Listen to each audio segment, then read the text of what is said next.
You're listening to Dead Air Podcast, part of splatterpictures.net.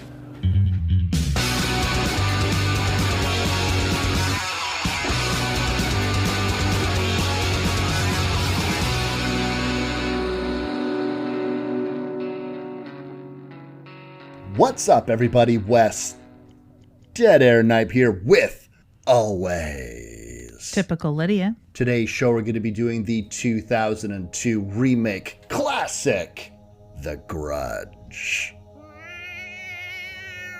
That's a pretty good Toshio/cat sound, Wes. Did you practice that before the show? No, but I've always been good at cat sounds. There was a funny story that I think about sometimes as a youth where I felt it very fun to trick my family members into thinking that the cats in the house were meowing, and they would get annoyed at the cats, and my childlike brain was like, hee hee hee, they'll never know it's me, mischievous Wes, not a cat at all. I knew someone that could make a very realistic dripping water sound, and it was fucking annoying because it was so realistic. You'd forget that you're sitting there with a guy from Police Academy, and you would go and investigate this dripping noise. Yeah, happened numerous times, and I didn't even live with this person. I couldn't imagine his poor family. There was one time where my cousin Tyler was getting really frustrated. Buster was the cat. Buster, stop it! Buster, stop it! And it was just me at the bottom of the stairs meowing. I thought I was very clever. Lids, yeah. I want to lay some facts and figures on you, if you would indulge me. Lay facts and figures away, Wes. Today, we are talking, like I just said, we're talking about the Grudge remake. And previously, dear listeners, we have been going through the two pillars of the Asian horror explosion that happened in the late 90s and early 2000s. The Ring and the Grudge. Ring and Ju-on. There has been threats of us doing these films all the way back from the earliest episodes of the show. And I know this because my brother is going through, he's binging the entire thing because we had a conversation over Easter or whatever, and I feel bad. Caleb, hi, you've made it. You've made it to the 200s. Thanks, bro. Very sweet. Didn't have to do this. But he says, oh, I'm episode 8. I'm on episode 14. This, that, and the other thing. And I don't remember what those fucking episodes are. I don't remember what we said. I don't remember what we did. I was a different man. I was in my 20s. Yeah. So I go back and listen all the way back. And this was just the one that I remembered. Episode 14, I said I would really like to do The Ring or The Grudge someday. Wow. Well, congratulations, Wes, on your glorious day. Hurrah, hooray.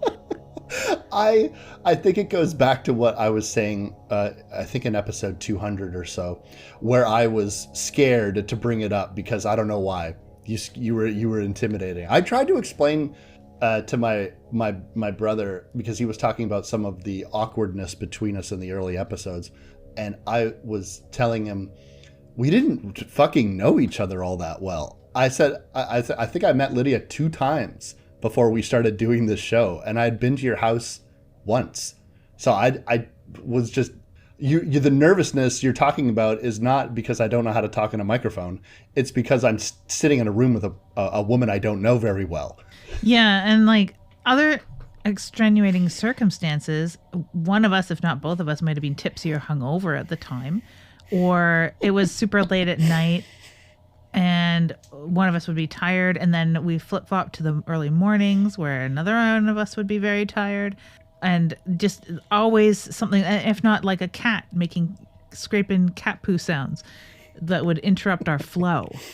Let alone we met over this podcast 100%. Really got to know each other over this podcast for sure. Aside from the occasional going out for a drink, having a meeting, or just chilling, hanging out, going to like the odd movies that we've gone to live and stuff like that. But that didn't happen in those first formative episodes at all, of course. Yeah. Like I think that we had maybe gone out for a beer like twice. Yeah. And those were good conversations. And so, but anyways, fuck all that, Liz, because we're here to talk about The Grudge. We're here to talk about one of the like I said, two pillars of the Asian horror boom that a lot of people associate. Where were you in 2004? I've told the Grudge story so many times. I'll do a truncated version after you, but it's 2004, Liz. The Grudge is here. Where are you at? 2004, I was working for an engineering firm, and I had no money to attend the theater. So I never went out to the theater. I also had a horrible relationship with someone who did not like going to the theater, and I didn't want to really be around very often. So I didn't really go anywhere or have any fun.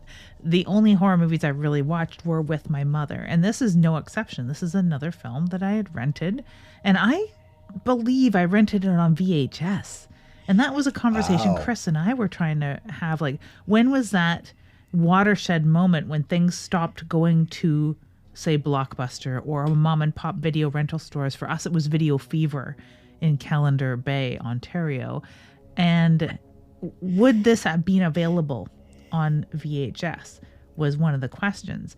But yeah, we rented it, enjoyed the hell out of it. I had been turned on to this when it was in theaters, though, by my boss at the time at the engineering firm, him and his wife was a bigger horror movie fan, and he liked horror. You know, I played Diablo with the guy here and there because we had Diablo on the network when it would get quiet near wintertime at this engineering firm. And so he had a proclivity for horror. He watched this, and a grown-ass man who is no stranger to horror came into work. And without saying hello to me, I don't think that morning, he said, "Have you seen The Grudge?" And I said, no. I had no plans, no money, whatever. And he's like, "You need to go see it." And I'm like, "File this away. I will see it eventually." He's like, "It scared me. I almost left the theater." I was trying to not show how terrified I was because my wife was having a fine time. But he was like, he kept finding his hands going up towards his face with all of these scares, and the idea of it and the anticipation of it. From the minute he saw Toshio, he's like, "I lost all decorum. I just was terrified for the rest of the film. I spent the whole film shaking like a child." And he's like, I felt like I had no control over that. And he's not an easy to scare guy, but this film really did it to him. And I've come to find he's not alone. A lot of people very scared of this. I watched it 4 times, I think, when I first rented it, but then I haven't seen it again since. This was I was in my first year of college, and the reason why I remember that so vividly, dear listeners, if you must know, I took radio when I was in school, and in those days, I don't know what it's like there now, but in those days, it was expected that within the second week of school, you were on the radio because, why else are you here? My first show in one of my first breaks, I talked about going to see The Grudge. And I remember saying that on the radio that it was very scary, and I talked about I couldn't remember Toshio's name in those days, so I kept calling him Catboy. Catboy was the scariest thing I'd ever seen in my entire life. And I'm not saying that I'm a coward, but I am saying that, Sprinkles slept in the garage. I don't have a cat named Sprinkles, but I thought it was funny to say that I did.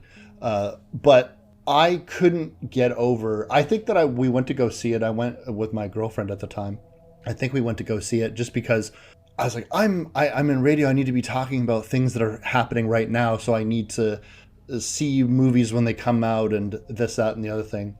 And I could not believe, I had never seen a horror movie like that. I'd never seen certainly a ghost movie like that. I was used to, winding banisters and high vaulted ceilings and people clutching their pearls. The turn of the screw style of ghost stories is what I was the most familiar with in those days. I had never seen a ghost that operated like this. And the thing that happened to me that has never happened before and has never happened since was the hairs on my head stood up every single fucking time one of those bastards appeared. Every single time. And I felt like, oh my God, I'm like Fred Flintstone. I'm fucking Shaggy and Scooby-Doo. My hair is sticking up on end. It was so fucking scary, and it sat with me for a long time. And after that theater going experience, I never watched the movie probably for almost 10 years. And I got up the it was verboten. I did not want to go see this movie. I didn't want to watch it again. It was too scary. And I'll watch it again. And then completely alleviated of all of it. And even watching the film this morning for the show, I kept thinking to myself, I can't believe how scared I was of this movie. I've gotten a lot older. I've seen this movie a few times, and horror movies just don't affect me anymore. But there was one moment that got me, fucking startled me, even though I knew it was coming. That scene on the bus where Kayako's face is in the reflection. And I remember watching that scene. I was like, I seem to remember thinking about this scene in the theater and being relaxed because I was, they're in a crowded bus and it's the daytime. And then Kayako shows up and I was so fucking startled. And I was like, ooh, and they broke the rules, which again, as we talked about in Ju-on, this film consistently breaks rules. I really enjoy that too. And I like doing what you were doing is watching this, because like when I said I haven't seen it since, that's a lie. I saw it a couple days ago for the show. Now, I didn't see it in theater, of course, and it's one of the very few films that I feel poorly that I did not get to see in theater. I wish I could have experienced those sorts of frights because it is a different atmosphere. It's darker, it's weirder. You already feel kind of weird. I feel kind of weird being in theater to begin with. I don't like the day for night kind of thing where you go in during the day and it like is pitch black in the theater, and then when you get out it's like creepy if it's not nighttime. I don't like that feeling. But anyway, I do like going to a matinee, but I don't like leaving the theater from pitch dark into daytime. It fucking fucks with me every time. But yeah, the booming sound, the jump scares being 40 feet tall, that is something that I wish I could have experienced, because to hear tell of so many people being so scared, especially of the darling Yoshio. And I think that he has a much more eerie presentation in this film, which we'll get to. But I really wish I would have experienced that. Although I did sit there doing the same thing as you, sort of like marveling at how scary it had been on the first viewing when you don't know what to expect, so to speak. Forgetting a little bit of it, but not forgetting every single scene. And it could be either that it had made such an impression on me, like it did on most people, or it's the same reason that I haven't watched it since, is that convenience factor. The clips are there. In every documentary about horror film, we see a clip of The Grudge.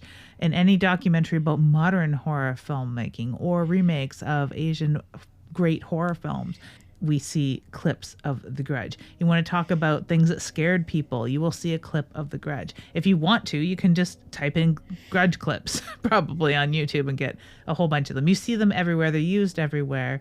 The movie itself is readily available here and there. It's been off and on different streamers, and we had watched it on Prime for free.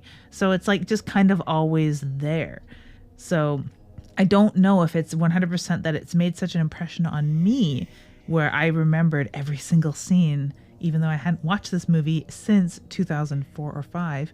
It is such a part of our cultural zeitgeist that the movie has embedded itself in my psyche and many others. I'm sure there's people that haven't seen The Grudge that basically have seen The Grudge because of that exact reason. The genesis of this remake, dear listeners, was off of the heels of the success of the Ring remake. Hollywood did what Hollywood does. They looked to Japan and said, what else you got?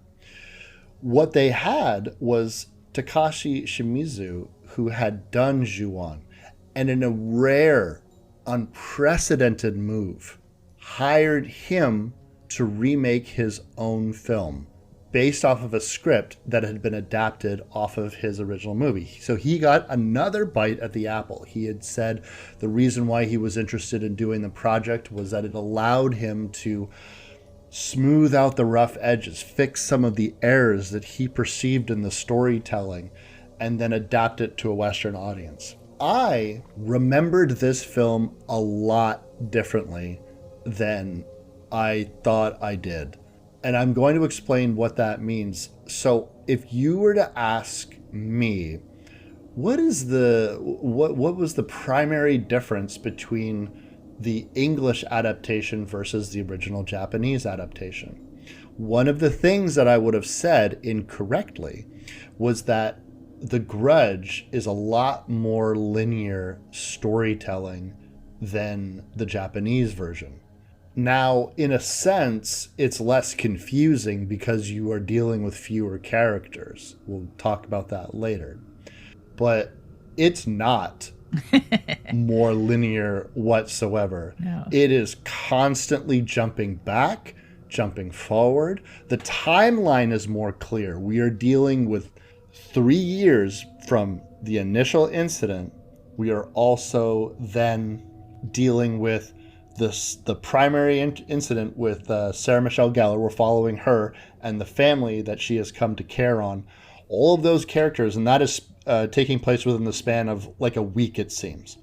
But it is constantly fucking with your perception of time. But there are some additions, Lids. But before that, what is this movie even about? Anyways, I want to know. This movie is about how Ted Raimi is your savior and lord and perhaps maybe the best actor that has ever graced the silver screen. I believe that he is not in enough movies. He should be in every movie, and that we should just have a Ted Raimi appreciation fest outside of the appreciation fest that I am having right now at this moment in time, because I forgot what a driving force he was in this film. I love him. I love him so much. And I am of sound mind. Yes, I am. I love Ted Raimi. This is where we include Ted Raimi cutting into the episode with like, I'm Ted Raimi and I approve this message. Yeah, he would. He would. No, it's really not about Ted Raimi, but it is similar to other things. You need to do your research. You need to have communication.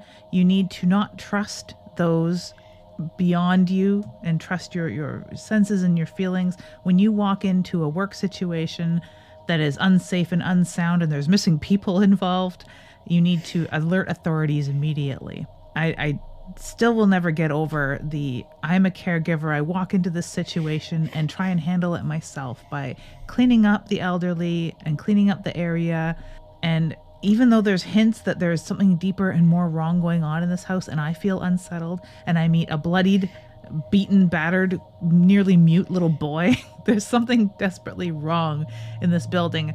It wouldn't take me more than 20 minutes to have called the police in either movie, whether you're looking at Ju-on or The Grudge. 20 minutes max, I would be calling the cops over and above my Ted Raimi. When you see Ghost House, that, dear listeners, if you're not aware, is the production company. Sam Raimi and Rob Tapper, they, of course, worked on Evil Dead, and they were responsible for a bunch of stuff.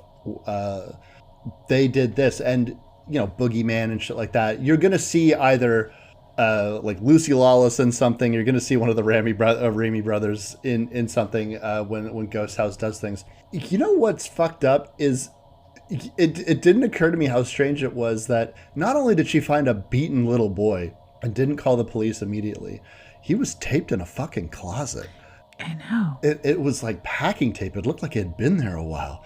And you would ask yourself, why did that happen per se? Because they don't get into the taping of things in this film whatsoever. That primarily is a storyline that is dropped from the original involving the schoolgirls and the police detective. The taping seems to be a way to keep the spirits out or to keep them in, however you want to look at it. There is probably the most egregious addition to this. There's two big additions in this English version. One is Bill Pullman as Peter, the object of Kayako's affection. I think that it's interesting that they change Kayako from this somewhat demure housewife that maybe was having an affair, maybe wasn't. It seemed, in my humble opinion, on the original film that it was all in her husband's head. Her husband was deranged and jealous and killed his wife and family off of a notion as opposed to any natural facts. Yeah, in the original, I absolutely agree that Kayako's affection for the other man was akin to walking past other people's open windows on Christmas dinner night, and you look into a window and you see, maybe someone who's very well off with their 15 people seated for dinner, and you go, wow, that's nice. I think that was sort of the extent of her affection for this man, was like, wouldn't it be nice to have a loving husband who cared about me and that I actually loved? Wouldn't that be nice? I think that was the extent of it. Not like this, because this is a total obsession with this other man. It's a hand that rocks the cradle type situation. And I had remembered it differently. I had remembered it as, the affair in this film is explicit. And she is having an ongoing affair with her professor. No, that's not true. She has an ongoing obsession over her former professor. Who barely remembers her. Exactly. Who starts off the film with a suicide, which is a dramatic way to start it. And this is something else that I'd also noticed about this film that I had noticed previously, and what I've always thought when you compare The Ring to The Grudge, and I won't do that too often, but in this case I think it's instructive, is that The Grudge seems like the hardcore version, doesn't it? Doesn't it just seem a little bit more violent, a little sleazier, a little darker, a little bit more extreme, even though this is still just a PG-13 film, but like just in terms of like the body count, jaw rippings, all the blood, the suicide, the dark subject matter, it just seems so much more serious. And when you take it down to its nuts and bolts of how are these families operating in the space that they're given, there's not one together home, there's not one stable job, it seems, there's not one person who seems to be adequately cared for, sheltered, and secure in their position, whether they be an exchange student who can't speak Japanese very well and is in a whole other place. Karen and her boyfriend Doug seem to have the most stable relationship out of all of these people, yet they are, they might be struggling for housing for all we know, because they're living on his student salary and what she makes as a caregiver for what call-in jobs she seems to be able to get, because she doesn't seem to be gainfully employed by any way, shape, or form, can hardly speak Japanese. And that's not the only person who feels out of sorts in this country that they do not call home. There's other American families to deal with that don't seem to be all together. There's no real true nuclear family that's operating properly whatsoever. They wouldn't have the wherewithal to have a fucking funeral properly in this film, unlike in The Ring, where there are still some stable family traditional culture to rely on, and there's gainful employment, moms that have jobs and stuff like that, where it seems in this everything's teetering on an edge from the moment you meet Bill Pullman, literally teetering on an edge. And I think that suicide scene at the beginning really sets up your memory of the relationship between Kayako and Peter, in that part of us wants to think in our soap opera digest mind that he must have killed himself because he's guilty of adultery, when no, it's The Grudge, pure and simple. The aspect of this film that they've added, the secondary aspect that they added, is Doug. And I love that you struggled to learn his name. The only reason why I know his name was because, is there a reverse sexy lamp test for men? Like, what the fuck is this character? I was thinking to myself as I was watching it, oh, I see, you gotta have, I guess she needs a boyfriend to explain why she would, because it seems like, if maybe I'm dead wrong here, it seems like he came here for school because he's always wanted to live in Japan, and this seems to be his career path. She seems to also be in school, but it's not clear what she's taking. I assumed that her nursing job was some kind of co-op, so maybe she's in school for long-term care or something like that. I don't fucking know, but it seems as though she's just tagging along. But other than that, They have a few scenes together where they're rolling around and they're a happy couple. They're living in an apartment that seems way too big for Japan based off of what I've seen of people's living situations in their Japanese mini apartments and shit. But all of that to be said, he just there's a period, I shit you not, listeners, where there's, I'm gonna conservatively say, about 40 minutes of this fucking movie in which you ain't gonna see hide nor hair of Doug, and then she is just going to tap on the glass of some restaurant that he's working at, and he is going to say, "What are you doing here?" Like, and before that, I'm like, what the fuck? And then it proceeds to just be like he's in danger in the third act for reasons unknown, because even in 2004 in Japan, Sarah Michelle Gellar doesn't have a fucking cell phone. So it's just, everyone's just constantly leaving messages on people's phones and like home phones. And I was like, it's so weird to look at that. And just like, why aren't people available? Their cell phones exist. Doug has a cell phone. Of course, Susan has a cell phone, which we'll get to when we talk about Susan, because that is, again, my favorite thing to talk about with this whole movie, and my favorite thing to watch with this whole movie. But it is so weird. And I think that you can use the same test. Let's stick a lampshade on Doug. Does he serve the same purpose? Pretty much, more or less. Yeah, I get it. But it's interesting to see that from the perception of a Western audience. I don't know if this was a note.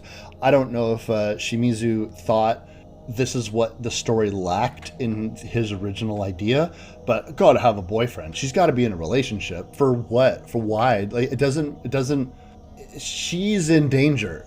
She doesn't need to worry about Doug, just this blank slate nothing of a character. It doesn't ruin anything for me, but it is distracting, and it does make you think all of the Doug stuff that they just kept interjecting into the film periodically, mind you, is just a lot of wasted time that they could be using to do I don't know what, but something a little bit more interesting, I think, personally. Now, when this film comes out and Shimizu is on deck as director, not only does he come back to want to do another pass, but he brings back all of the original actors. And so that played Kayako, her husband, Toshio, they're all back. And better than that, it's interesting to see Toshio aged up a little bit, obviously because it's been a couple of years. And so Toshio is not as squeaky and high-pitched as it was back in the day. But it just brought this air of legitimacy, I found, to the whole story. And I loved how so much of it was filmed in Tokyo, and to give the sense of foreigners in a foreign land who don't really understand the culture. There's a couple of things where, you know, the shoes, like taking off the shoes. I always forget that Americans are freaks and they don't take their shoes off when they come into the house. But and then of course, like the stop at the graveyard where they're just like people praying, and the fact that Sarah Michelle Gellar needs to explain to Doug what they're doing. I'm like, it's a graveyard. Like, what is this mysterious? What are they doing? He's the one here studying. Like, he should know. I was like, what are these strange concrete pillars with writing all over them? What could it mean? I was like, it's a graveyard, Douglas. It's so funny. But again, that's for the audience. I'm kidding this movie pretty hard. It's just I just noticed these things now watching it now as a 39-year-old man, as opposed to when I saw this initially. The story starts off mostly the same. Aside from Bill Pullman's suicide, we're basically back in the same situation. Yoko is here now. She is the primary caregiver. We don't see originally what happens to Yoko in the original film, I don't believe, until maybe later. But when she comes in and goes missing this time, Sarah Michelle Gellar is called in. Now, one of the reasons why that they do that is because it's an English-speaking household, because this is a Western family that is staying in here. Do you want to know what I thought was the most interesting thing? And tell me if you noticed this. The mother. Did you notice the stark difference between the mother walking into this house for the first time and then what it seems to me like they're implying that the house made her condition far worse than it actually was? I believe it did. And in Ju-on, you don't really get as much of a sense of that at all, except that, of course, the things that surround Yoko's disappearance definitely made her condition worse and far more confusing for her, whether she was suffering dementia or not. But yeah, she was nearly 100% bedridden and basically comatose. There's another word for that, not comatose, but... catatonic? She's basically catatonic, comparing to the time that she walked into the house under her own volition and looked well kept and everything. And it wasn't 100% her family caregivers. She was locomoting under her own volition and had probably dressed herself that day, we're just guessing, because she looked that put together and alert, where, yeah, it definitely seems there's a much more pronounced decline in her situation living in this house, for sure. And I also think it's the motivation of the actress as well, because she basically went from Twin Peaks and having her daughter and taken away and becoming catatonic on her couch, chain smoking cigarettes, to this. Grace Zabriskie is the actress's name, and she does a fantastic, fantastic job of doing basically what she had done at the end of Twin Peaks, being a catatonic, out of her mind individual. But it's just as heart-wrenching. We end up at the same place with her, even though we come in through that threshold in a little bit of a different place, quite a bit of a different place, because you're right, I do agree with you that she does seem to be so much more there. And they don't give a sense, and that's the other thing that you had pointed out they're missing here that makes it a little more detached, I think, storyline-wise, a little more jumping around and hard to keep track of. They don't have those title cards that sort of separate the time frame for us, let alone whose point of view we're exploring at the moment. We don't really explore specific points of view because we are sticking, for the most part, with Karen under Sarah Michelle Gellar's. Wow, what a way to phrase that. Under her character under the actor's tutelage. We're mostly staying with Karen under Sarah Michelle Gellar, of course. So we don't really jump around that way, but jumping around in time, we don't have those title cards to help us out. So we don't really get a sense of how long they've lived in this house. It looks kind of like a week. Mm-hmm. Particularly some of the dialogue where Jennifer says that,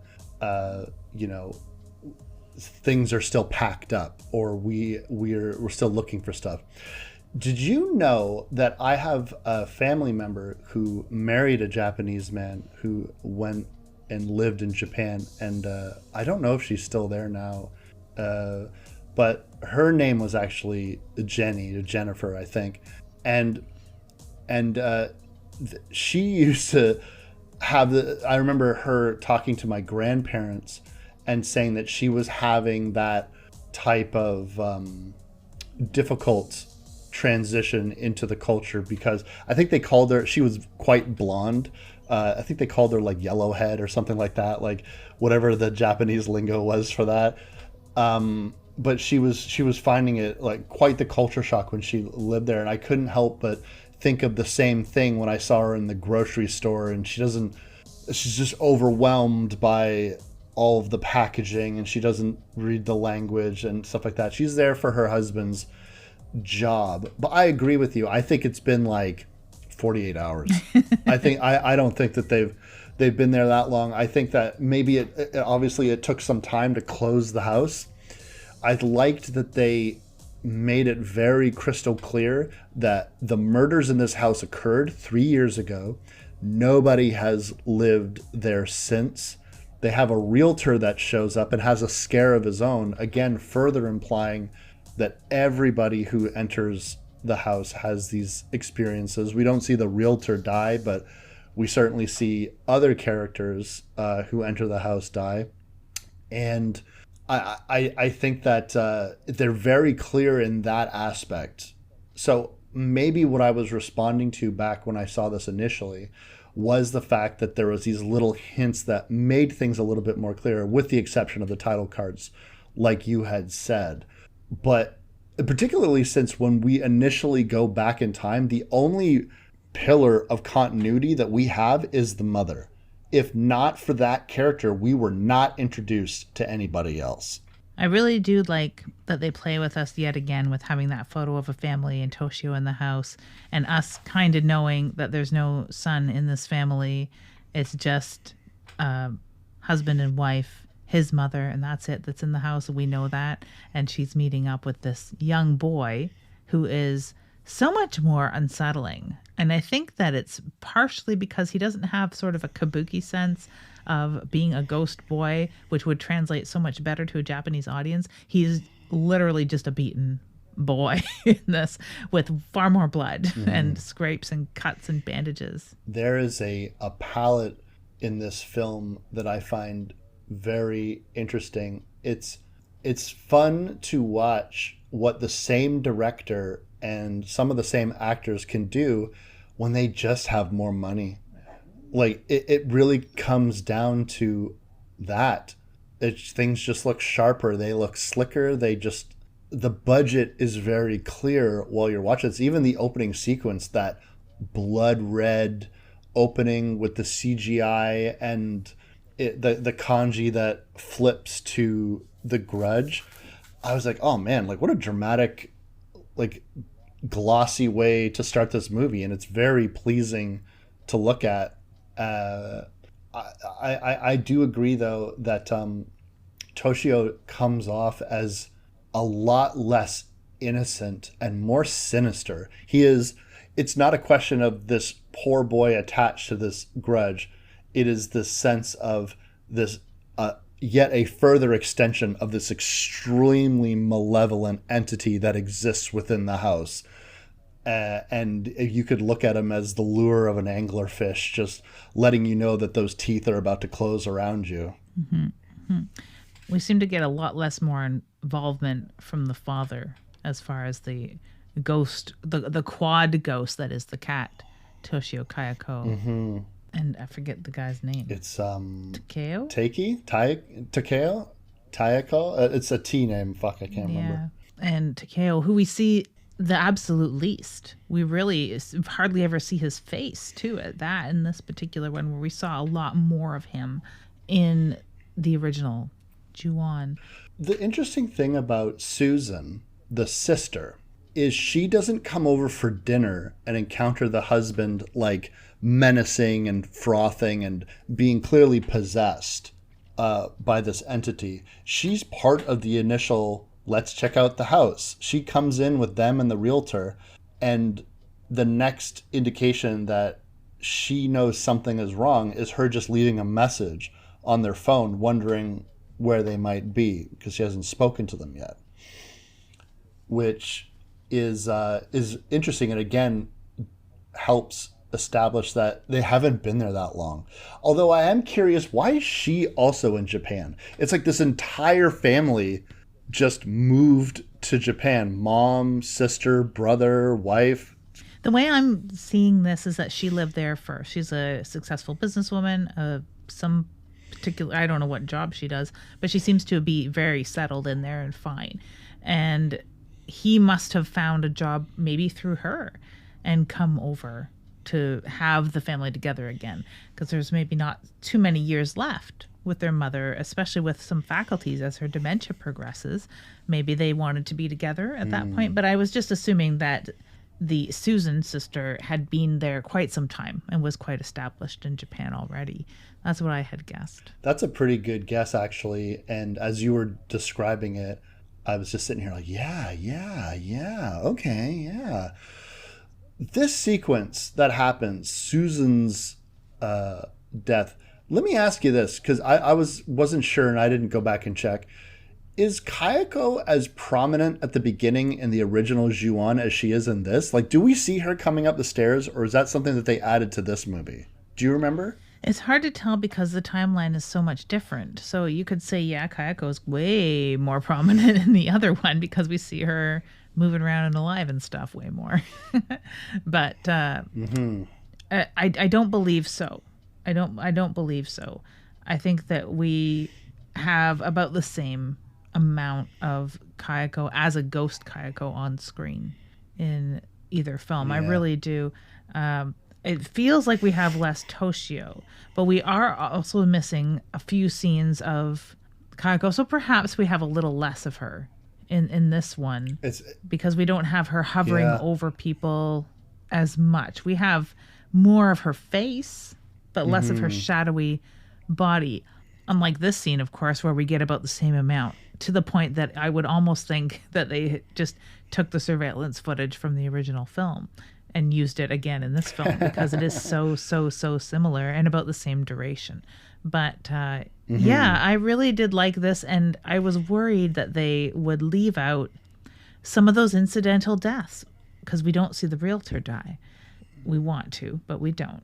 But we do see the quite famed, and that we talked about in the previous episode about Ju-on, this guard who has never stepped foot in the house. I was genuinely shocked when that scene played out almost identically, or not even almost identically, as it did in the original film, because it so fucks with my understanding of what this curse is. We talked about it in the previous episodes, so I don't have to get into it too heavily, but what I will say is I think that it's fascinating that you could tell if the idea of Shimizu coming in to redo this film because there was errors in his estimation. I don't think in anyone else's estimation, but in his estimation, he feels that there was problems with the story. Very clearly, he thinks that that sequence works. Yes, absolutely. Because it is not altered in any way, shape, or form. Yeah, he's basically, like, for the a large portion has omitted the schoolgirl sequences entirely because maybe it was fan service. Maybe this is him admitting to us our supposition that that was plain old fan service and a reflection of where most ghost stories are told, where they don't have that reality so much in the United States, where this film was destined for. Schoolgirls don't sit around telling ghost stories in school as much. It's not a tradition at all. So maybe that's part of it. And like in his remaking, like any great work of art, it is never finished, only abandoned. It's just wonderful that he gets a chance to go back and remake it. Not in a Michael Haneke style either, where they're just simply remaking their own movie. He's like having a chance to correct things, like you said, that he thought were errors. This scene, I'm glad that it basically survives unscathed. It's almost shot for shot in a lot of ways, and I love it. Absolutely love it. They don't have a screen that they show the brother is at the door, which would have been interesting. Like, we do get to see him through the peephole, and he looks kind of out of sorts, but not like raging. We didn't get that interaction between them. That's one thing that I do wish was included. It would have given us a little better idea of how long they'd been in the house, how this deterioration had gone on, that it wasn't just 48 hours, like you say. Like, they walked in and everything was fine, and 48 hours later, two of them are well, one of them is dead at least, and one of them has completely lost her faculties and has soiled the area, and the house is a shambles. Like, we would have had that kind of lull in between where we see that things are weird, the house is getting messy, the sister comes in to see a distraught and half-possessed brother. You know, it would have been very interesting to see that, but alas. Yeah. You know, I hadn't thought about that schoolgirl sequence being a fan service thing. Like, maybe Shimizu was looking at the film, he's like, there's just too many goddamn adults here.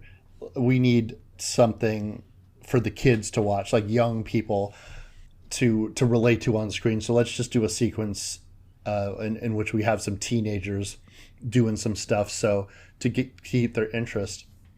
It's hard to really say. I was looking up some ages of people while, like, you know, Sarah Michelle Gellar was almost in her 30s Wow. when this movie came out. Buffy the Vampire Slayer had happened. She had done a lot more horror than I really remembered, because she was in Scream 2. She was in really heavily in I Know What You Did Last Summer, way more than I fucking remembered. I actually recently went back and watched that film, and I thought that she was only in like a few scenes and then she gets killed. Nah, man, she's in that whole fucking movie all the way up until the end, and then, spoilers, she gets killed. She did The Return, another spooky ghost movie that not a lot of fucking people talk about, but it's the same kind of thing. And then she did this, and probably some more horror stuff that I'm not really remembering right now.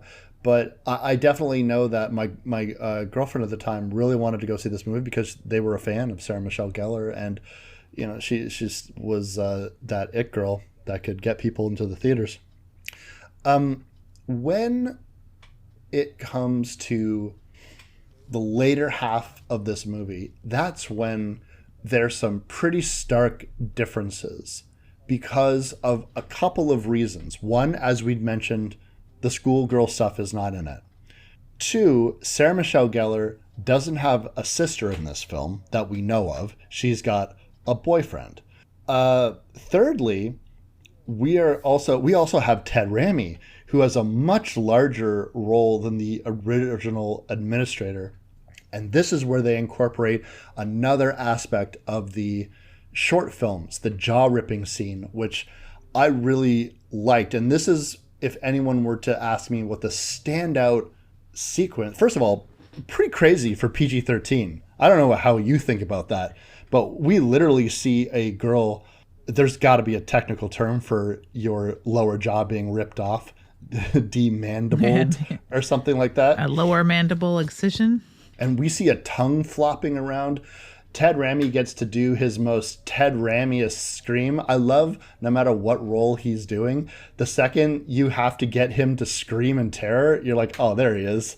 There's there's Ted Raimi and everything.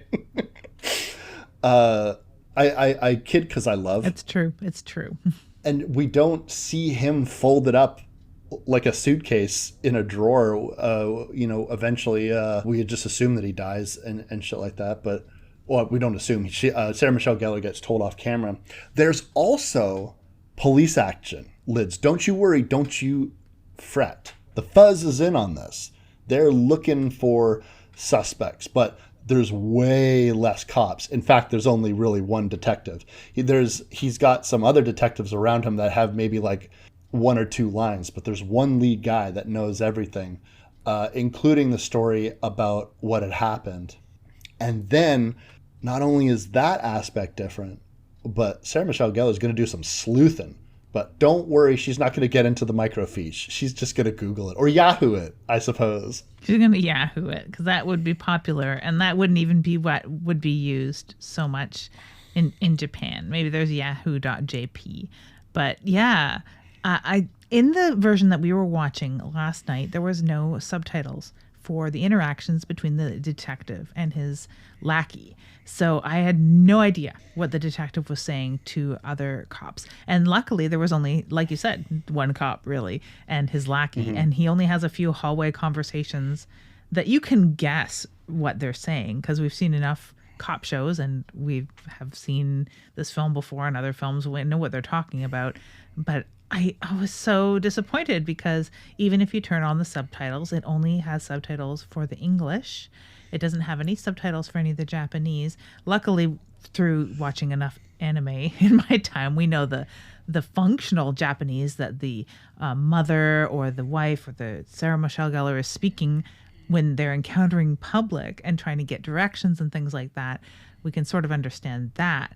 But the conversation between the cop and the detective, I couldn't understand. So unfortunately, I don't know what they were saying.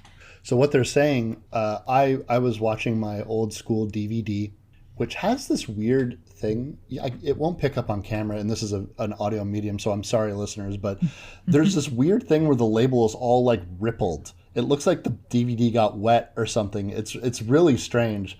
It kind of makes it a little bit more creepy, actually, in my estimation. But in this, they do have translation for the Japanese. In English, I put the subtitles on, in English, if everything's yellow, the classic big blocky yellow old DVD stuff, and then when they're speaking Japanese, it goes white. So what the police detectives are really saying, what the lead detective is saying is literally what he was discussing with Sarah Michelle Gellar's character, i.e., what happened, how did you know these people, like when's the last time you spoke to any of these kind of people.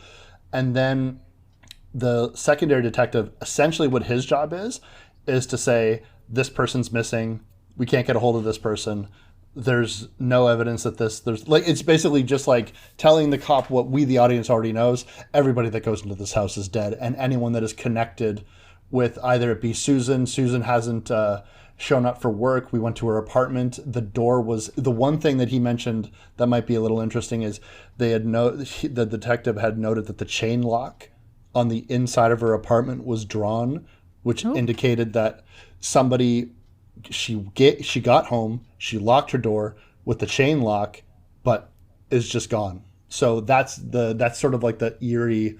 So it was locked from the inside with the chain lock. Yeah. So someone had to do it, but she's not there. So what happened?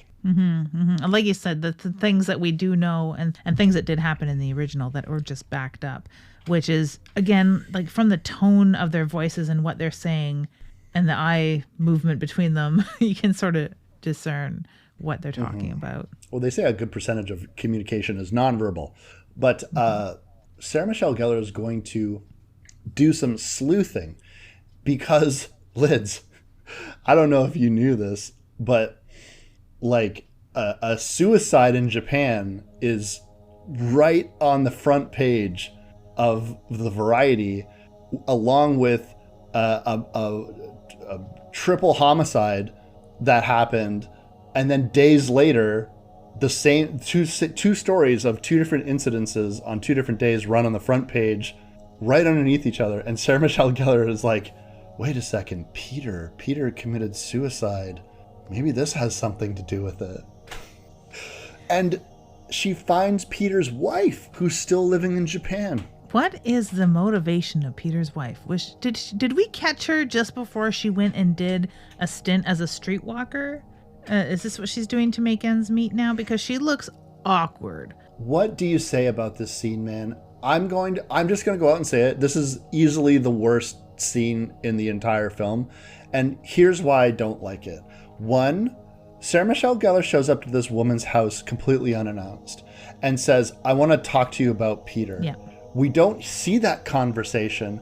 We just have Peter's wife giving the box of what is probably the only pictures of this one day that they went to the zoo that they have of each other, because not only is it just a shoebox just full of pictures of the same day, but it's also one of those pictures is framed and on the bookshelf. So I was like, are these like, did you guys go out to the zoo one day and it was such a crazy day that like these are the only pictures that you have? But I think it's different days because they're wearing different clothes. She's not usually, but that's sort of typical of a Japanese housewife in a way, or a student too. She's wearing like her clothes. Okay, I'll peel back off that then. It is awkward, and I don't know. Luckily, Sarah Michelle Gellar's character did introduce the scene by saying this is awkward. Really, she's like, here's this shoebox of stuff, bye. Like, she just walks off of the scene and leaves Sarah Michelle Gellar by herself to then sleuth together that the same woman is in the background of all of these photos that she was taken. There's no more dialogue. It would have been way more fun if Sarah Michelle Gellar went to go see, got buzzed in by somebody else, didn't have a conversation, went to the door, and the wife happened to be out, and she just sort of like snuck in and snooped around and saw the photos, because the photos themselves, like that's the redeeming point of this entire scene, is seeing the face of Kayako in the background in all of these photos. And it's nicely mirrored later on when we see a lot more versions of her face in photos. But I really do like that portion of the scene, but it is awkward as shit. Not only are we dealing with the wife of somebody who only not that long ago had lost her husband to suicide for unknown reasons, from as far as she knows, because she's obviously never noticed Kayako creeping about and legging about in every single photo of them that exists, it seems, that is in this shoebox for whatever reason.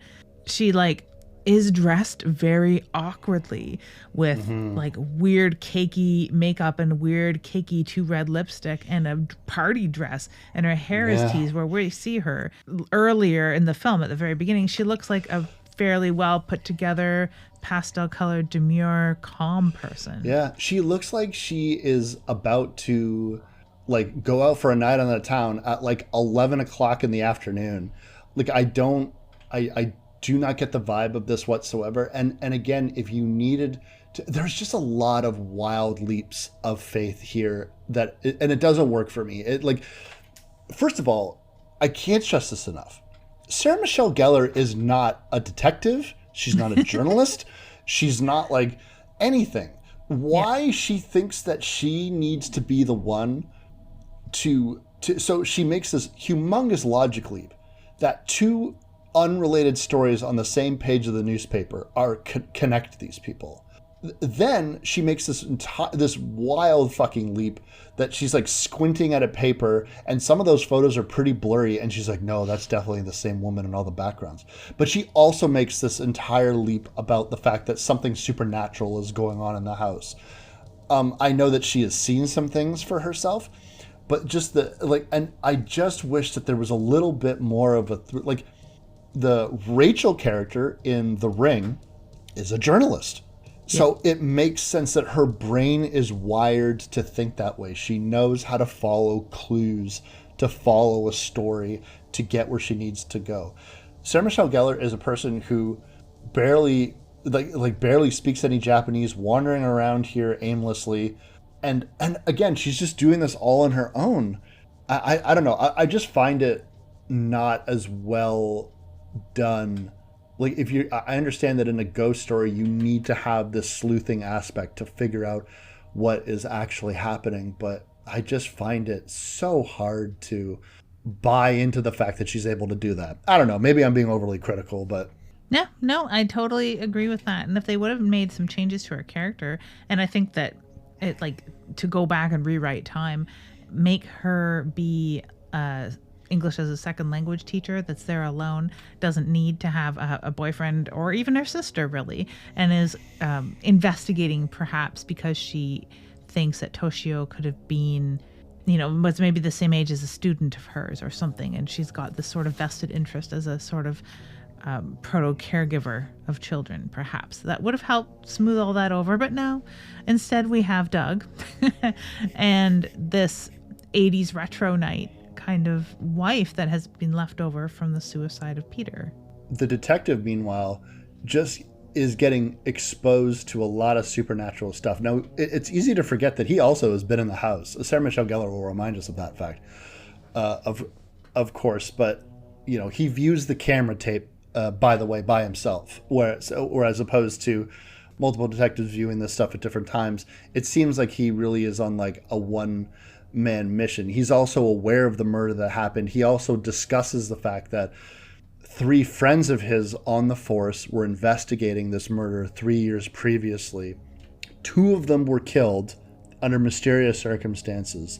The 3rd one went missing. So this has all happened before. It's all happening again.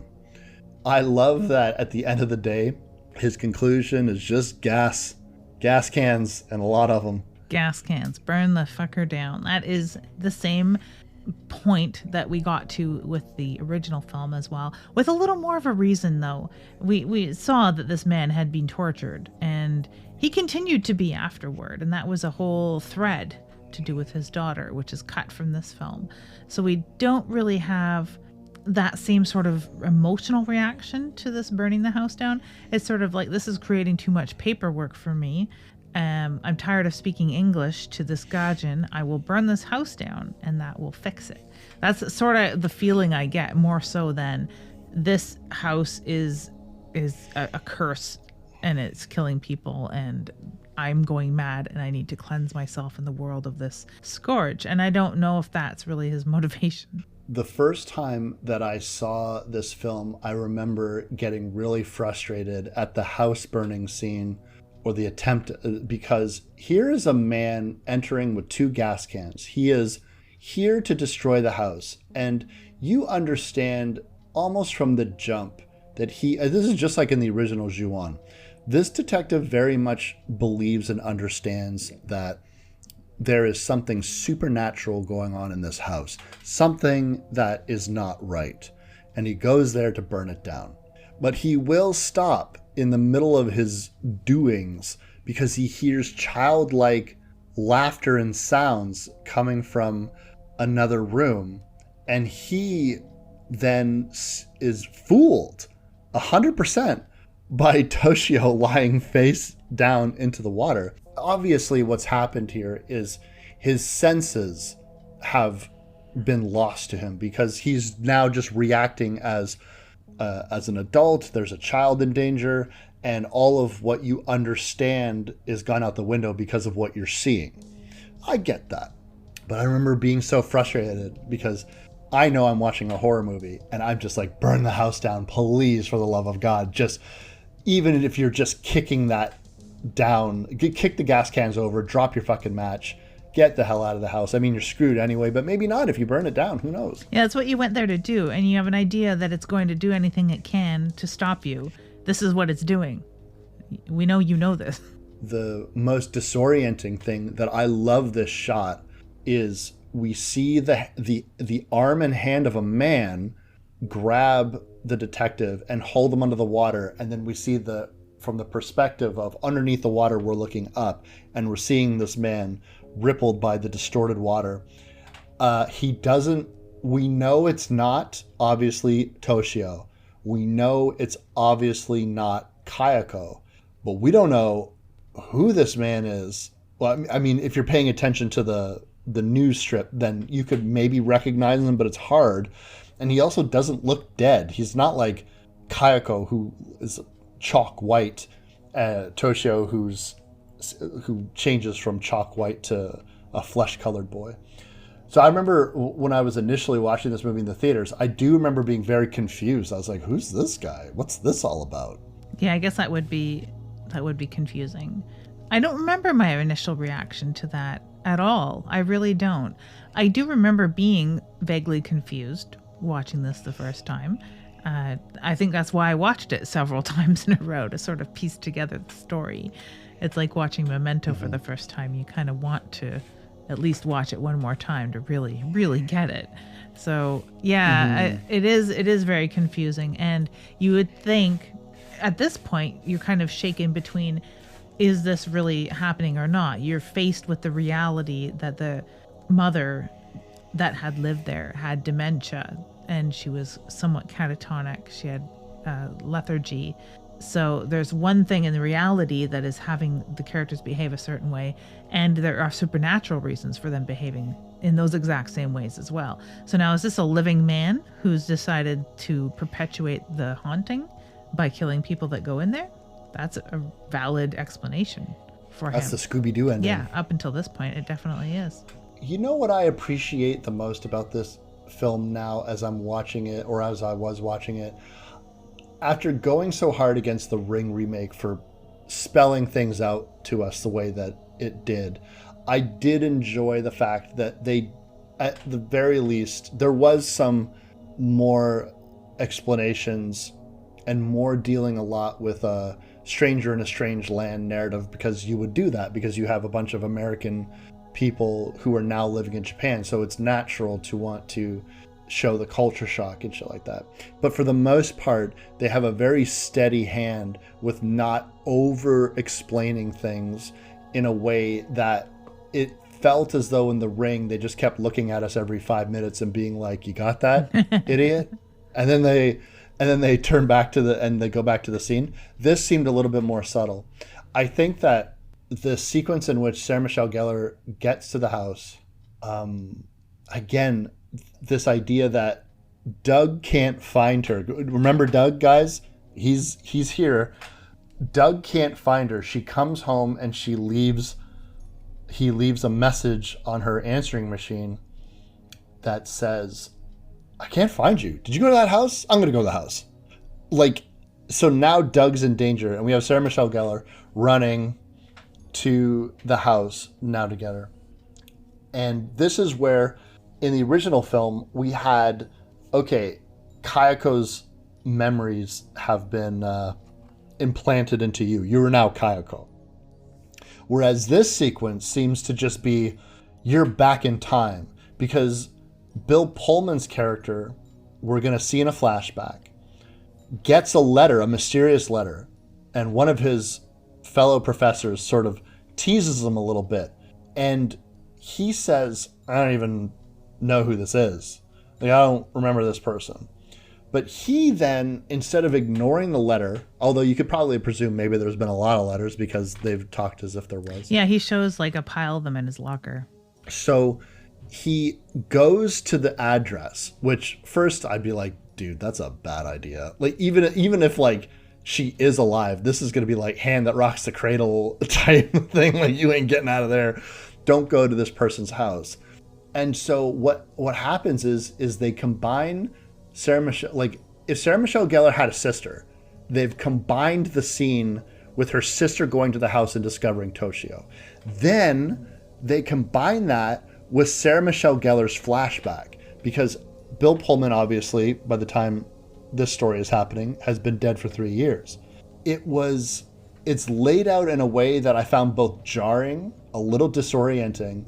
It reminded me of sections of the schoolgirl part, but then also was its own thing. What did you think about this whole flashback sequence that bled into another flashback? It's sort of like, I guess my like last reaction is, this is the house grandstanding. This is the house saying, look what I can do. Look what I've done. Look what I did to these people. Because that's the only explanation, because it's not told from Kayako's point of view. There's things in there that Kayako would have never been privy to. And that is where what we want to think is, this is Kayako's spirit embodying Karen.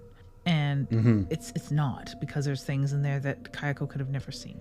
And it's not just the story of Bill Pullman necessarily, because it goes beyond that. And it is things that the house itself could have never seen, because it's outside of the house. So it's not necessarily the house. I think if anything, if the house is all seeing, all knowing, that the only thing I can come to settle on is that it is kind of grandstanding in a way. Why it decided, and why it, whatever powers it be, manifested that flashback moment at that time is only explained to me in that it is a replacement for the detective's flashback of his daughter in the original. That's the only reason it seems to exist here. Or, of course, Expo Dump. Particularly that door sequence where you have Bill Pullman in the Toshio's bedroom door, and it constantly looks like he is aware of Sarah Michelle Gellar's presence, and they remind you 2 different times in that flashback that no. So that means that in real life, Bill Pullman was literally just like leering creepily at a wall that Sarah Michelle Gellar in the future just happens to be standing in front of, while he like reaches out to things menacingly and shit. I liked this sequence quite a bit, and this gives way to, I love, sorry, I just want to take a second. I love that idea that you just postulated, that it's the house itself that's like, look at this. Pretty fucking crazy, eh? Look what I did. It's the only real explanation. I love this scene. Don't get me wrong. I love it artistically. Literally, though, I could see people wanting to tear it apart. And if you look hard enough on the internet, I'm sure you will find everything wrong with The Grudge. And this scene will be highlighted as the scene that makes no sense at all. But if I want to look for what supernatural force would show us or Karen this, and it's The Grudge. They do at the top of this film again reiterate almost verbatim what the initial premise of the film is, the idea that this evil collects in this one place. So the idea that it's the house itself isn't necessarily true, but the space in which the house occupies, that's the problem. So I would even presume, even if you were to burn down this house, build a new house, or leave it a vacant parking lot, it'd be a haunted parking lot. Like, it would be a parking lot that you would die if you went into, something like that. This is where we get our obsessive Kayako sequence. I think that I genuinely don't, I'm of 2 minds of this. I think it adds to the darkness of the story. I think it adds an interesting aspect to Kayako's character. The idea that she is an obsessive, the idea that while the relationship didn't exist, Kayako was a very sick woman who was obsessed with a man, and she stalked him, and she had a deranged journal, and she had all these photos, and it was almost like a serial killer's shrine or lair or something like that. And it was her secret room, and her husband discovered it, and in a maddening, jealous rage, killed her. And so it's just this sad situation where everyone's terrible and everyone is sick in the head, and it resulted in murder and the drowning of cats, and like her husband is like fucking twitching around. I was like, what is this about? But I suppose he's just so overcome with his anger and his emotions and shit like that. And it leads to Kayako getting murdered. It leads to Peter, Bill Pullman's character, discovering Kayako's body. It shows in a much shorter sequence, blink and you'll miss it sequence, Kayako crawling for her life away from her murderous husband. I think that kind of lessens the impact of why Kayako crawls down the stairs, because she was trying to get away from her husband. I think it's sad that is more muted and not as obvious, because I just don't want people to miss that aspect, because it's one of my favorites. Yeah. This change, and Shimizu said, like, I wanted to fix some things. And maybe this was just in his mind. It wasn't an affair, but Kayako was in love with another man. How do you feel it? Does that change anything for you, or is it just it's a detail? It's not really relevant. It does make it a little more sad. It's a lot more dark. That's really about all that it changes. I don't feel quite as bad for Kayako, but considering what she becomes, it's sort of like she's removed entirely from the situation and the haunting, as it were, or the grudge as it is, because it seems like that existed somehow in a certain aspect before her, and it's mostly the husband's fault. It's his rage that has been manifested, and she is just a pawn in all of this. I still have that feeling. That still persists throughout either film. It just makes it a little more dark and a little more sad because she is just, like you said, a sick woman. She has a sick, obsessive problem, which could have been handled a lot better by everyone involved. But instead it's involved in the most toxic and dangerous, violent manner known to man. The other one, at the end of the day with Ju-on, you do just feel bad because, like, I'd put the analogy of walking past the houses of people more well off than you and thinking, wouldn't that be nice? It's not a sick or toxic feeling, which I don't think I got from Kayako in the original film. It was just sort of a forlorn feeling.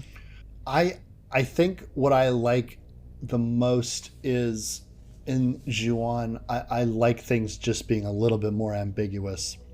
But the motivation was clear. The husband killed his wife because of this affair, real or imagined. In this, it's like imagined. Imagined to a certain extent, because you could argue that emotional adultery exists. Yes. Whether, yes. Yeah.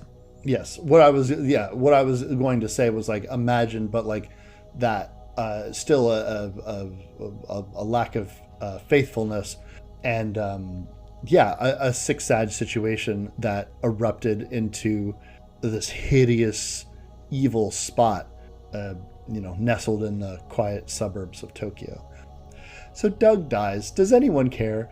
I honestly just was so baffled by this fucking character. And there's this aspect where it's the canary in the coal mine, where in horror, you need to see how somebody is going to die. They're very ambiguous with how people are actually dying in this film. People either vanish or they look like they're having sleep paralysis and then they just die. in this, you need to have Kayako crawling over him, and essentially what it looks like to me is like almost like siphoning the life right out of this dork, right? And I love the second last time that we see this guy, his penultimate scene is him just like standing around in the house just with this bemused look on his face. What the fuck are you doing here, Douglas?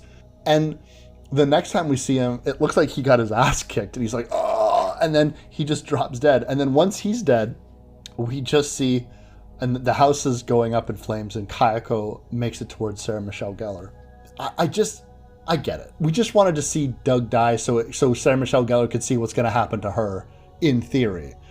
Just like in The Ring, like, you know, that teenager needs to die at the beginning of The Ring, so you know what's going to happen to somebody at the end of 7 days. Same with It Follows. And this sort of reminded me of the beginning of It Follows as well. Not only because it's just like a very quick dead body scene all of a sudden to introduce some extra gore, some extra violence into a film that's not necessarily lacking on those things, but just to start you out on the right track. You could argue, though, Karen knows exactly what awaits her because she has been rendered comatose and catatonic in fear from Kayako. The only person who doesn't know what the fuck is going on is Doug. Like, that person knows that his girlfriend went to work one day and the person in her care died and everyone in that house went missing. And so she was talking to some police detectives. She showed up and she said at his work and said, something's wrong with the house. She disappears again. And then he's like, maybe she was at that house she was talking about. And the next thing you know, like, Kayako's like crawling all over him and shit. I was like, he doesn't know what the fuck is going on. I would love to see you make this movie, Grudge, the Doug, and do it from Doug's point of view, just like that. Just there's your script. You just described it to us. That is an excellent pitch. I would love that film. It's going to be a bunch of sequences of Doug sitting there, like, drinking a coffee, reading a book, watching some, like, Japanese game shows, studying, sleeping. And then at the very end, he's just going to get killed by a ghost, and the movie's going to be 6.5 fucking hours long. Like, that would be excellent. That'd be excellent. It's just another argument as to why Doug doesn't need to exist in this. Yeah, I really am not a fan of Doug, and I don't hate him. I just he may as well be a lamp. I get it. He may as well just be a fucking sexy lamp. He's not even that sexy. I'm just saying. But this all ends up with the house burning, and we don't know to the extent in which it was burned. But dear Lydia, we know that Sarah Michelle Gellar got out of there somehow, and she is gonna live to tell the tale. Or is she? Question mark. Or is she the new Kayako? Question mark. Have you seen the Grudge 2 remake? I don't remember if I have or not. They all sort of blur into one after the original Ju-on and the Grudge. And of course the newer series is completely different as well. That is standalone, and I love it very much. It's so dark and it's so brutal. But I don't remember seeing any of the other spin-offs, remakes at all. I could have. Shimizu came back along with all of the actors that played Kayako and everybody, whose names escape me right now. But they all came back to do the next one. And that takes place in like the apartment complex, and they try to outdo the bed scene with a hoodie scene. Someone gets pulled into their own hoodie. Oh, very interesting. That does ring a bell. The third one came out. It was direct to video. I have all these on DVD, but that one came out direct to video. It didn't have any of the original people involved. I like it significantly less, although it's got some effective scenes in it. And like you were saying, that the latest remake, what I hate about it is that they fooled me about Kayako being in it. When we get an arm and no more Kayako, but I love it because of what you said. because holy fuck is that a violent movie, and it's great because it is dark and it is brutal and very well made. I just hate it as a Grudge sequel, but I also love it, if that makes sense. Could have had a different title entirely, really honestly. Great movie. I don't understand entirely how it's a Grudge film, but okay. And it's funny because it fucks with the timeline even further, because now the Grudge 1, 2, and 3 remakes are happening all within a short amount of time, and then the fourth one is in that continuity and taking place simultaneously as the other 3 movies. So quite a rich tapestry that they have drawn. I was happy to see this film again for the show. This is probably, I kid you not, the 3rd time I've ever watched it, because I saw it in theaters, too scared to ever watch it again. Then I watched it again, didn't mind it, and now I watched it for a 3rd time for the show. I feel like I'm going to remember it a lot better now, because I think one of the things for me is I had seen Ju-on so many times that I didn't realize that I was just completely forgetting scenes that were in the remake. But it's good to get a refresher for sure. Absolutely. I'm glad to have rewatched it because it has been so long for me. And I really enjoyed it. And actually, some of the more modern horror films that I've watched lately do remind me a lot of this. And I have a lot of the same feelings. So they definitely did a lot of things right. If someone wants to go out and say that modern horror is where it's at, they need to go back and rewatch the originals of these films and their remakes, because now they're old classic films, Wes. This film is going to be 20 fucking years old next year. And that is mind-bending to me, but that is the steady march of time, a curse in and of itself. I can't overemphasize to audiences listening to this the significance of this film, because it was enough that The Ring did well, and The Ring did gangbusters. And then The Ring remake came out, and it did even better, and it made tons and tons and tons of money.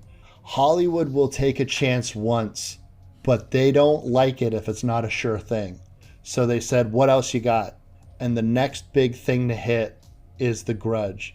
And even though critically it was met with a bit more mixed results, critics don't pay the bills, ticket sales do. And this movie made a buttload of money. And that was the official floodgates of everything getting made. Because all of a sudden, if you had a ghost story out of Japan, if you remade it for American audiences, it meant big business. And for a period of like 5-6 years, you get a ton of these movies and more stuff getting imported. So if you were a fan of foreign horror films, it was a golden era to be alive. And one thing that was funny is when you're living through that era, you don't really notice it. It's only now, 20 years later, we look back and we can see the historical precedent on film that these two films had, which is why I'm glad for the last 4 episodes we were able to finally dissect these movies, because again, so important to the horror genre to this day, as you were saying. So do we want to stay in this mode and cover a few of the gems of that rebirth and that reinvigoration, that rediscovery of Asian horror cinema that we underwent in the early 2000s into the maybe 2010s? Or do we want to cover some new stuff? Or do you want to go on a total other tangent and get out of like the category 5 films perhaps and into, I don't know what? Where do you want to go next? What I'm asking is, so Wes, what do we have coming up next? Coming up next, Lids, after you'll probably cut out the 5 minutes that we talked about like 5 different movies, but we are going to do, and I'm going in cold on a Lids recommendation. The last time we did a Lids recommendation where I went in cold, I now bought a Blu-ray and I'm very obsessed with Haunt, but but we're going to be doing Malignant. I've heard nothing but good things. That's not true. I've heard super mixed things. I feel like this is going to be a really cool conversation. And for our modern horror lovers, don't worry. Lids can get me out of the dusty old 80s every now and again. And we're going to do Malignant. That's the plan. With something that feels so at home in eras that you love. I'm very excited to have the conversation. And you know what? Coming out of this film, it's not too much of a leap. You'll see what I mean when we watch Malignant. And then after that, we'll be rolling into some werewolf films and back into Asian horror classics.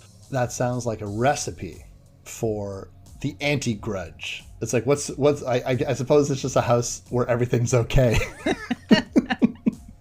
Like the House of Dead Air. The house where everything is okay. Yeah, it's like over top of the House of Dead Air. It's just like a sign that says like doing fine, just dandy. I'm Wes Knight, And I'm Typical Lydia.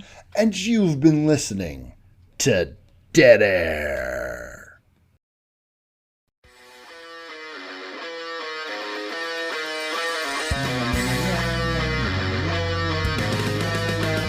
I'm a haunted cat.